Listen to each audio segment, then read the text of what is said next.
میں اشارہ ایک اور بات کی طرف بھی آتا ہے کہ یہ جو بھی اقوام عالم آئیں گی ان کا ذکر قرآن مجید میں موجود ہے اور اس کی تائید ہوتی ہے، توثیق ہوتی ہے، تاکید ہوتی ہے۔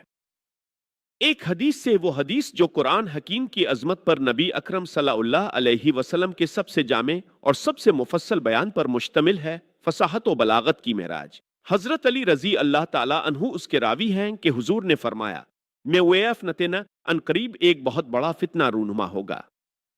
حضرت علی فرماتے ہیں کہ میں نے عرض کیا، من ام خرجم نیا ارساولے الوین، اے اللہ کے رسول اس سے نکلنے کا راستہ کون سا ہوگا؟ ایک لمحے کے لیے توقف کیجئے، میں یہاں یہ توجہ دلایا کرتا ہوں کہ ہمارے مزاج اور صحابہ کے مزاج کا فرق کیا ہے۔ ہم ہوتے تو کیا پوچھتے، یہ حضور، یہ فتنہ کیوں ہوگا؟ کب ہوگا؟ کدھر سے آئے گا؟ کیسے آئے گا؟ ہمارے سوالات یہ ہوتے تھے جو سب معلوماتی نوعیت کی چیزیں ہیں جن کا کوئی تعلق عمل سے نہیں ہے۔ صحابہ کا معاملہ کیا تھا؟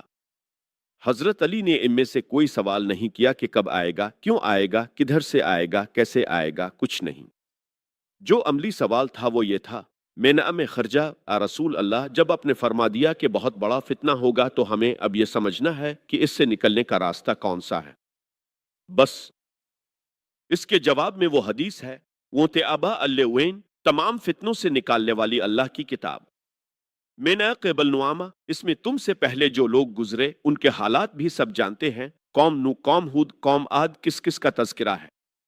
وَإِمْعَيَ بِأَدْوَامَ، جو تمہارے بعد ہونے والا ہے اس کی خبریں بھی موجود ہیں۔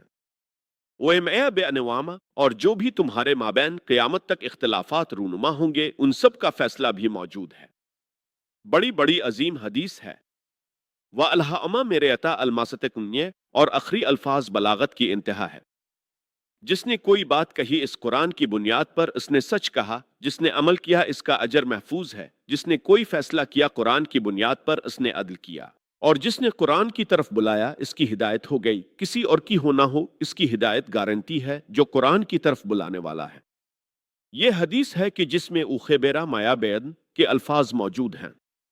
بلکہ میں تذکرہ کر دوں، یہ حدیث ایک اور شان سے وارد ہوئی ہے طبرانی کی موجم کبیر میں۔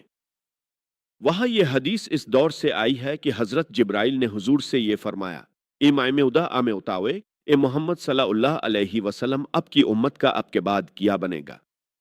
حضور نے اس پر فرمایا، بات تو بہت اہم کہی، ابھی تو میں ہوں، ابھی تو اے مسلمانوں میں تمہارے مابین ہوں، لیکن ایک وقت تو آئے گا۔ آخر دور نبوت کے خاتمے کی خبر حضور نے دی تھی، گویا اپنے وصال کی خبر دی تھی، جانا ہے مجھے، قرآن مجید میں تھا، لیکن اس کا حل کیا ہوگا؟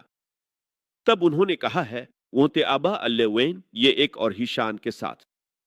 اسی روایت کے حوالے سے آپ کے سامنے قرآن حکیم کی 6 آیات ہیں، اور عجیب یہ حسن اتفاق ہے، سورہ اعراف کی آیات ہیں 175، 176، 177، اور سورہ توبہ کی آیات ہیں 100۔ نکال دیجئے 75، 76، 77۔ یہ آئینہ ہے اس وقت میرے اور آپ کے لیے، ملت اسلامیہ پاکستان کے لیے، سلطنت خداداد پاکستان کے لیے۔ دیکھیے سورہ اعراف میں فرمایا، وَأَطْلَعُ إِلَىٰ نَبِيَ الْأُذْنِ إِتْنَيَا إِتْنَيَا فَإِنْ سَلَفَمْنَيَا فَإِتْبَيَا الْشَوْتَيْنَا فَوَيْنَمْنَ الْغَمْيَ۔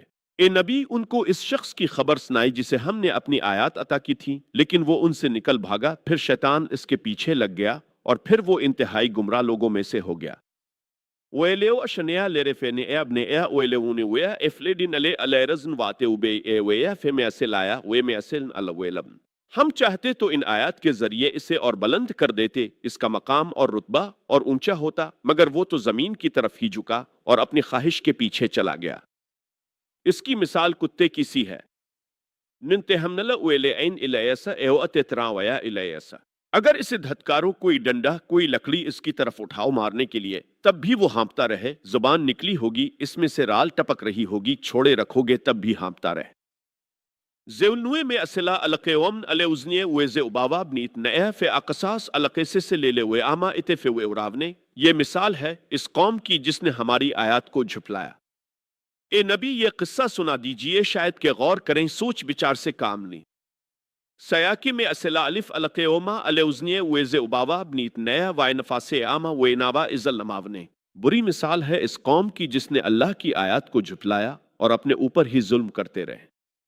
اب میں اس کی زیادہ تفسیری تفصیل میں نہیں جاؤں گا، اگرچہ ایک رائے یہ بھی ظاہر کی گئی ہے کہ یہ کسی شخص معین کا تذکرہ نہیں ہے بلکہ یہ ایک مثال ہے جو اللہ دے رہا ہے، لیکن یہ بات صحیح نہیں ہے۔ مثال کی بات ہوتی تو اس کا امکان تھا، یہاں تو اون بے کہا خبر سنا دیجئے اے نبی اس کی خبر، اور اس میں حضرت عبداللہ ابن عباس رضی اللہ عنہما سے کئی اقوال موجود ہیں کہ یہ شخص بلم بن باورا تھا جس کا تورات کی کتابوں گنتی نمبرز میں ذکر موجود ہے۔ یہ کنان تھا، بعض لوگوں کے نزدیک اسرائیلی تھا، لیکن بہت عابد و زاہد، بہت اونچے مقام پر صاحب کرامت بزرگ تھا جسے کہا جاتا ہے الیوزن اتنیا ایتنیا۔ بعض لوگوں نے کہا کہ اسے علم کتاب دی گئی تھی، وہ بات میرے نزدیک صحیح نہیں ہے، بلکہ وہ آیات وہ کہا گیا معجزات کو بھی کہتے ہیں۔ جس طرح اللہ اپنے انبیاء کو آیات بینات دے کر بھیجتا ہے، اسی طرح کوئی بہت عابد و زاہد ہو تو اللہ تعالیٰ اسے کرامتیں عطا کرتا ہے، اس میں کوئی شک نہیں ہے، کرامات الاولیاء، اس میں کسی شک و شبہ کی گنجائش نہیں۔ اللہ تعالیٰ ان کی بزرگی کے اظہار کے لیے ایسے خرق عادت واقعات ظاہر فرماتا ہے۔ وہ باکرامت بزرگ تھا، لیکن پھر وہ دنیاوی خواہشات کی طرف اس طرح متوجہ ہوا کہ اس کی ساری نیکی، ساری بزرگی، ساری روحانیت ختم ہو کر رہ گئی، وہ انتہائی پاتال میں جا پہنچا۔ بعض مفسرین نے حضور کے دور کے دو اشخاص کا ذکر بھی کیا ہے۔ الفاموا بن ابی السلط ایک بہت بڑا شاعر تھا کہ جس کے اشعار میں توحید رچی بسی ہوئی تھی، توقع تھی کہ وہ حضور کا سب سے بڑا سپورٹر بن جائے گا، لیکن نہیں، مخالف ہو گئے۔ اسی طرح ابو عامر راہب تھا، جیسے ورقہ بن نوفل مکے میں تھے، وہ جا کر شام میں رہے، انہوں نے عیسائیت اختیار کی اور بہت بڑے عالم تھے۔ اسی طرح یہ ابو عامر خزرج تھا اور یہ بھی عیسائی ہو گیا، شام میں رہا، اور پھر یہ بہت بڑا زاہد و عابد و عالم شخص تھا، لیکن یہی بدترین دشمن ہو گیا محمد رسول اللہ صلی اللہ علیہ وسلم کا، جبکہ ورقہ بن نوفل نے جو حضور کی تصدیق کی تھی جب حضرت خدیجہ رضی اللہ عنہا لے کر گئی تھی حضور کو ان کے پاس۔ بہرحال میرے نزدیک یہ بلم بن باورا ہی کا تذکرہ ہے، جو ہو رہا ہے کہ وہ بہت باکرامات بزرگ تھا، لیکن زمینی خواہشات دو سب سے نمایاں۔ ایک پیٹ کھانے کو مانگتا ہے، یہ انسان کی بہت بڑی ضرورت ہے، اس لیے کہ پریزرویشن آف دا سیلف ہے، اپنے وجود کی بقا کے لیے اسے غذا چاہیے، لیکن اس کے ساتھ چٹخارا بھی لگا ہوا ہے، یہ اس کے ساتھ اضافی شے ہے۔ اور دوسری ہے جنسی خواہش، شہوت، پریزرویشن آف دا سپیسیز، اپنی نسل کو برقرار رکھنے کے لیے۔ یہ دونوں ہرس جب اعتدال سے بڑھتی ہیں تو تباہی کا ذریعہ بنتی ہے۔ لیکن یہاں نوٹ کیجئے کہ ایک شخص جسے اللہ نے اپنی آیات عطا کی صاحب کرامت بزرگ تھا، لیکن وہ اس سے نکل بھاگا، اور یہاں فرمایا فیت بیا الشوتینا، پھر شیطان اس کے پیچھے لگ گیا۔ یہ بہت اہم نقطہ ہے کہ پہلے نہیں، شیطان کے اغوا سے کوئی شخص گمراہ ہوا کرتا ہے۔ قرآن مجید میں صاف یہ بات آئی ہوئی ہے، دیکھو تمہیں ہم مہلت دے رہے ہیں، قیامت تک کے لیے تمہاری زندگی طویل ہوگی، اور تم ہمارے بندوں کو جس طرح چاہو گمراہ کرنے کی کوشش کرنا، لیکن تمہیں اختیار کوئی حاصل نہیں ہوگا، اختیار اسے حاصل نہیں ہے۔ تو جو شخص خود اپنی داخلی غلط تقاضوں کے تحت غلط راستہ اختیار کرتا ہے، پھر شیطان اس کے پیچھے لگ جاتا ہے۔ تو شیطان اس کے پیچھے لگ گیا، پھر وہ ہمارے ہاں جو پروگریسو لینگویج میں برے کو گھر تک پہنچا کر رہتا ہے، وہ آخری درجے تک پہنچا کر ہی دم لیتا ہے۔ تو اس درجے تک بلم پہنچ گیا۔ ویلیوا شنیا لیرفینے اے ابن اے، ہم چاہتے تو اسے اور بلند کرتے، اس کا مقام اور اونچا ہوتا۔ ویلون ویا اخلدن علی علی رزن، لیکن وہ زمین کی طرف جھک گیا۔ زمین سے مراد وہی زمینی خواہشات، نفسانی خواہشات۔ فیمے اسلایا اویمے اسن الویلم، اس کی مثال کتے کی سی ہے۔ کتا وہ جانور ہے، حیوانات میں پیٹ اور جنس دونوں شہوتیں اس میں انتہا کو پہنچی ہوئی ہیں، لہذا چاہے خوب پیٹ بھرا ہو کسی صاحب کا، کسی نیم کا کتا ہو، خوب گوشت کھا کر گھر سے نکلا ہو، لیکن پھر بھی وہ باہر جائے گا تو ہر چیز کو سونگھ لے گا کہ شاید کوئی کھانے کی چیز ہو۔ یہ اس کی، یہاں تک کہ آپ اس کو کوئی ڈنڈا ماری مارنے کے لیے تو وہ اس کو بھی سونگھ لے گا کہ شاید اس میں کھانے کی کوئی چیز موجود ہو۔ چلے گا بھی تو ادھر ادھر ہوتا ہوا، سونگتا ہوا، اور وہ اپنی شرمگاہ کو اونچا رکھتا ہے۔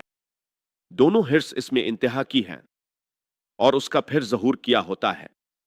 زبان ہر وقت نکلی ہوئی ہے، ہانپ رہا ہے، ہر وقت ہانپ رہا ہے، پیٹ بھرا ہو تب بھی ہانپ رہا ہے، اور پیٹ خالی ہو تب بھی ہانپ رہا ہے، تھکا ہوا تب بھی ہانپ رہا ہے، کھڑا ہوا تب بھی ہانپ رہا ہے، زبان نکلی ہوئی ہے۔ یہ مثال دی ہے، جیسے قرآن مجید میں گدھے کی مثال آئی ہے۔ Me asila ale uzniye hamnalawa alte uray sameulema e hamnalaweya we me asil alehnamerin e hamnala e safera alif.